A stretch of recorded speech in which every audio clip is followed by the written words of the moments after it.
Shalom. Perkenalkan, nama saya Alice Iman Angelita Pauriu. Pada video kali ini, pada kesempatan kali ini, saya akan menjelaskan materi untuk memenuhi tugas ujian tengah semester saya, yaitu Teologi Religianum. Materi yang saya ambil tentang hakikat teologi agama-agama. Teologi agama-agama dalam bahasa Inggris, Theology of Religions, adalah dalam bahasa Latin, teologi atau religionum adalah cabang dari ilmu teologi yang membahas bagaimana kekristenan memberi respon teologi terhadap kenyataan adanya pluralitas agama di luar dirinya. Fokus studi teologi agama-agama adalah bagaimana umat Kristen memandang dan menilai agama-agama lain, serta bagaimana hubungan yang positif antar agama dimungkinkan melalui teologi yang konstruksi. Salah satu pionir di dalam teologi agama-agama adalah teologi Inggris yang bernama Alan Rees, yaitu eksklusivisme, inklusivisme, dan pluralisme. Definisi teologi agama-agama. Menurut T.H. Sumartana mengatakan bahwa tantangan keagamaan yang mendasar yang kita hadapi sekarang ini bisa kita ungkap dengan satu kata, yaitu pluralisme. Tidak ada maksud mengatakan bahwa pluralisme merupakan satu-satunya tantangan, akan tetapi bila tantangan itu tidak diperhatikan dengan sungguh-sungguh, maka agama-agama akan kehilangan persepsi yang benar tentang dunia dan masyarakat sekarang. Pluralisme telah menjadi ciri esensi dari dunia masyarakat sekarang. Dunia telah menjadi satu dan menjadi kampung kecil di mana umat manusia hidup bersama di dalamnya. Teologi Religianum merupakan usaha untuk mencari makna teologi dari pluralisme agama-agama tersebut. Dan tugas esensial dari agama adalah membuat dirinya relevan dengan keadaan. Teologi Religianum merupakan respon kita terhadap keseluruhan masa depan masyarakat maupun agama-agama. Masa depan menjadi masa depan bersama. Dalam Teologi Religianum, kita diarahkan pada bagaimana kita tetap menjaga identitas keagamaan kita tanpa meremehkan dan bahkan bisa menghargai identitas keagamaan orang lain dan integritas agama orang lain. Perumusan Theologia Religionum dilakukan dengan mengandaikan kehadiran orang lain tersebut dalam proses, bukan menganggap orang lain tersebut absen atau bahkan non-eksis. Jadi ada satu dialog yang terjadi secara internal. B. Metode teologi agama-agama. Di dalam teologi agama-agama, seorang harus mulai dengan pemahaman yang setia sekaligus kritis terhadap tradisi Kristen sendiri, lalu berupaya melihat agama yang lain di dalam terang iman Kristen. Pemahaman tersebut dapat tercapai melalui metode yang dapat dipertanggungjawabkan, seperti metode empiris, historis kritis, filosofil, fenomenologis, dan lain-lain.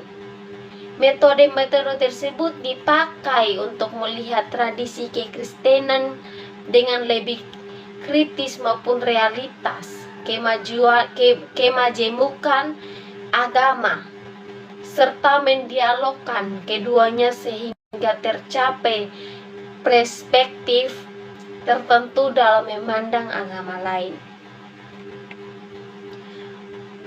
C. Pluralisme agama-agama. Menurut David Breslauer, perbedaan antara agama-agama adalah bukan pada masalah kebenaran dan ketakbenaran, tetapi tentang perbedaan persepsi terhadap satu kebenaran. Ini berarti bahwa berbicara tentang kepercayaan keagamaan sebagai benar atau salah adalah tidak diperkenankan. Kepercayaan keagamaan adalah masalah pribadi.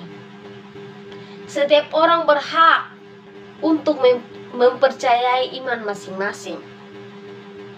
Inilah pluralisme keagamaan. Kebenaran Kristen adalah sama dengan kebenaran agama lain. Jadi semua agama mengimani objek atau realitas ilahi yang sama. Karena itu secara otomatis semua agama sekalipun memiliki kebenaran yang berbeda, namun substansinya adalah yaitu tentang realitas ilahi. Bagian D, ia tentang pluralisme agama-agama. Ide tentang pluralisme bermula dari pemikiran Bapak Gereja yang mengalami penyimpangan, yaitu Clement dan Origenes. Atau Clement mengatakan bahwa pengenalan akan Allah bagi orang Yahudi adalah melalui Taurat, sedangkan bagi orang Yunani melalui filsafat dalam inspirasi Logos atau Kristus. Sedangkan Origenes mengatakan bahwa pada akhirnya semua makhluk akan diselamatkan termasuk setan. Pernyataan ini merupakan akar dari universalisme sekaligus sebagai akar dari pluralisme. E. Kategori pluralisme agama. Pluralisme agama biasa dipahami dalam 3 kategori. Yang pertama, kategori sosial. Dalam pengertian ini, pluralisme agama berarti semua agama berhak untuk ada dan hidup. Secara sosial, kita harus belajar untuk toleran dan bahkan menghormati iman atau kepercayaan dari penganut agama. Yang kedua, kategori etika atau moral. Dalam hal ini, pluralisme agama berarti bahwa semua pandangan moral dari masing-masing agama bersifat relatif dan sah. Jika kita menganut pluralisme agama dalam nuansa etis, kita didorong untuk tidak menghakimi penganut agama lain yang memiliki pandangan moral berbeda, misalnya terhadap isu pernikahan, aborsi, hukuman gantung, dan lain-lain. Yang ketiga, kategori teologi filosofi. Secara sederhana berarti agama-agama pada hakikatnya setara, sama-sama benar dan sama-sama menyelamatkan. Mungkin kalimat yang lebih umum adalah banyak jalan menuju Roma. Semua agama menuju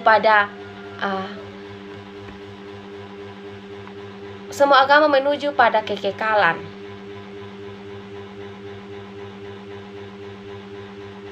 Yang berikut, F. Pendekatan teologi agama-agama.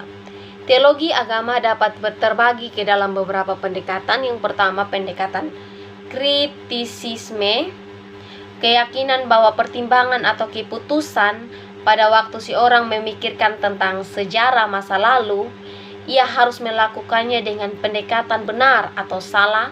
Maksudnya, tidak ada penelitian sejarah yang dapat menetapkan segala sesuatu. Garis yang disebut garis probabilitas yang dapat terjadi secara maksimal adalah suatu probabilitas yang lebih besar atau yang lebih kecil, tetapi itu adalah tetap probabilitas, bukan keabsolutan. Yang kedua, pendekatan analogi. Pendekatan-pendekatan yang berdasarkan pada keyakinan akan garis probabilitas di atas, di mana ia melihat bahwa pengalaman yang dialami sekarang ini pun secara radikal tidak berbeda dari pengalaman orang-orang masa lampau. Yang ketiga, pendekatan korelasi. Keyakinan Trolls bahwa fenomena dari kehidupan sejarah manusia dapat dikatakan memiliki relasi dan interdependensi satu dengan yang lain, sehingga tidak ada perubahan radikal yang berlangsung pada titik sejarah tanpa memberikan efek perubahan pada sejarah manusia di sekitarnya. Yang keempat, pendekatan universalisme. Pendekatan yang menekankan kasih kepada sesama manusia selain kasih kepada Allah. Kasih kepada manusia adalah esensial karena hal itu adalah suatu pemikiran yang mengandung unsur revolusioner dan bersifat murni keagamaan. Yang kelima, pendekatan akomodasi. Upaya adaptasi dan kompromi yang dilakukan oleh gereja sepanjang masa sejarah mula-mula sampai hari ini. Tipologi yang dimaksud adalah satu jenis adaptasi yang selalu dilakukan oleh gereja dalam rangka menyesuaikan keberadaan dan misi di dalam dunia. G. Implikasi pluralisme terhadap resepsi kepelbagian agama. Pada dasarnya, pluralisme memang berasal dari bahasa Inggris plural yang merujuki kepada suatu yang bersifat jamak atau lebih dari satu. Dalam konteks falsafah, klasik lawan bagi pluralisme adalah monisme, dan keduanya merujuk kepada falsafah metafisik. Perbedaan antara kedua aliran pemikiran tentang unsur kewujudan alam dalam konteks falsafah modern. William James adalah sarjana yang awal menamplikasikan istilah plural dalam karya akademiknya yang bertajuk The Pluralistic Universe. Bermula dari penggunaan itulah, maka istilah pluralisme digunakan dalam konteks politik, budaya, etika, moral, dan agama.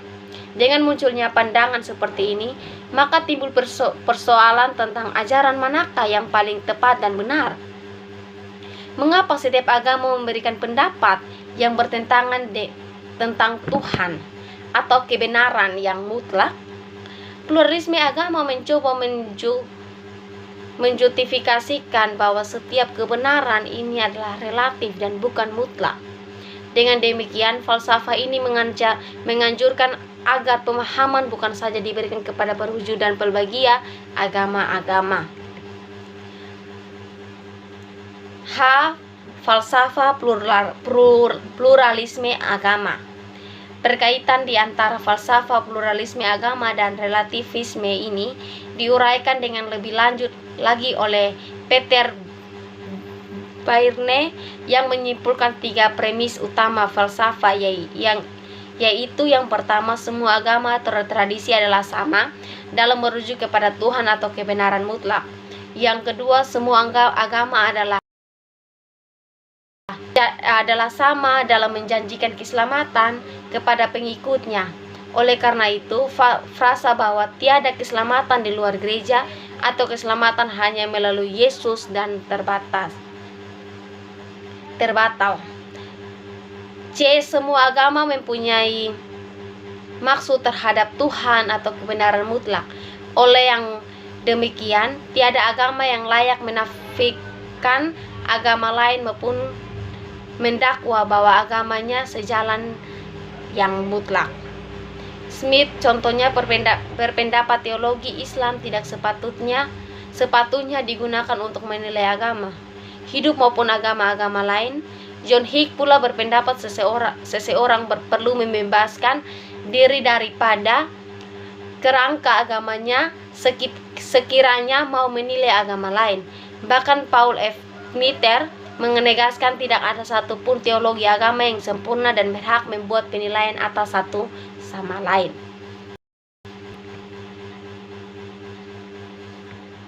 Sekian dari materi saya tentang hakikat teologi agama-agama.